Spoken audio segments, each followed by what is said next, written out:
Well, the race for Colorado governor is underway, and the first ballots have been cast leading up to the June 26 primary. 4 Democrats and 4 Republicans are fighting for the position.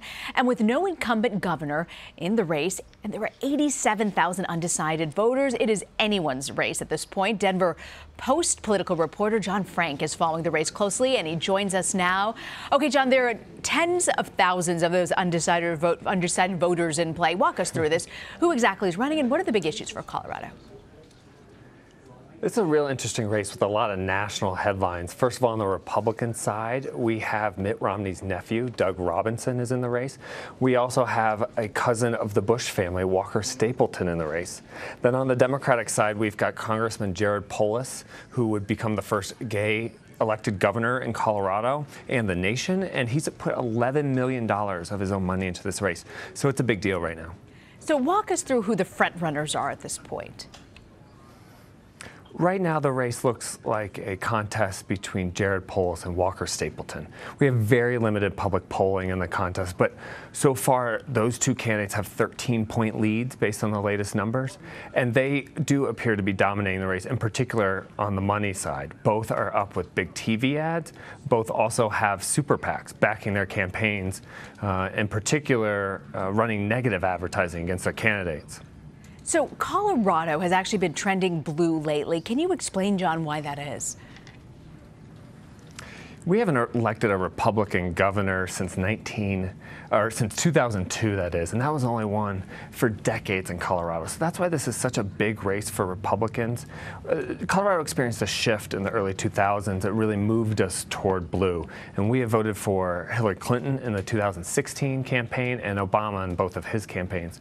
So Republicans are really trying to fight against this tide, this blue tide here in Colorado, and it's particularly tough with President Trump in office. They are being questioned repeatedly on where they stand on Trump's policy positions, and the candidates themselves have been trying to distance themselves at some point.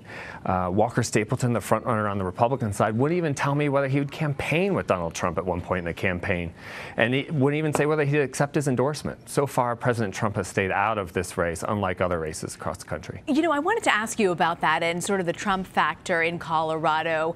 How is he perceived, and do candidates want to campaign with him? Like most places in the country, Trump is very popular with Republicans. The latest polls show that he has overwhelming support, about 80% support or more among Republicans. Now, the tricky part here in Colorado with this primary election on June 26 is we can have unaffiliated voters. These are independents, not registered with any party, participate for the first time. So the candidates have to walk a fine line of energizing their own Republican supporters, often by aligning themselves with President Trump, as well as trying not to alienate unaffiliated voters who don't approve of what President Trump is doing in Washington.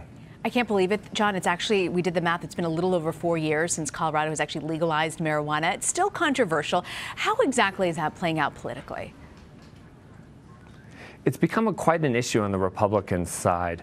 3 of the 4 candidates, everyone but Walker Stapleton, has said that they would be interested in exploring a vote to repeal Amendment 64, which legalized marijuana. That's a pretty bold position. And Doug Robinson, Romney's nephew in the race, he's taken the hardest line position on marijuana. He's been leading a group against it who's very worried about the impact on kids. On the excuse me, on the Democratic side, you have the candidates upset that current governor John Hickenlooper has vetoed bills to expand the industry.